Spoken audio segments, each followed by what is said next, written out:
Heute ist Tag 2, wie wir unser eigenes Reinigungsbusiness starten. Nachdem wir uns gestern ein Logo und Arbeitsmaterialien besorgt haben, haben wir uns heute hingesetzt, um die Webseite zu erstellen. Und wir dachten uns, zack, zack, wir bekommen alles ganz locker flockig hin. Aber Leute, das ist gar nicht so einfach, wie es immer aussieht. Dann war es so, dass wir herausfinden mussten, wie wir mit dieser Seite überhaupt arbeiten. Und dann war nur noch Problem nach Problem. Dann haben wir beide scharf nachgedacht und das Einzige, was dabei rausgekommen ist, ist ein Spaghetti-Gespräch. Aber das Ja, sind so, meine so Mutter benutzt so italienische die Gewürze und Spaghettis. so. Aber das ist so Käse-Richtung Spaghetti, die die gemacht hat. Meine Mom ist eher so Tomatik und so. Ja?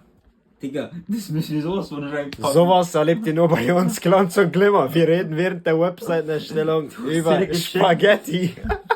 Unterschätzt einen Aufbau von einer Webseite nicht, denn das dauert am längsten. Bleibt dran, lasst das Plus verschwinden, um das fertige Ergebnis von unserer Webseite zu sehen. Schaltet morgen wieder ein, wenn ihr herausfinden wollt, wer die besten Spaghettis macht.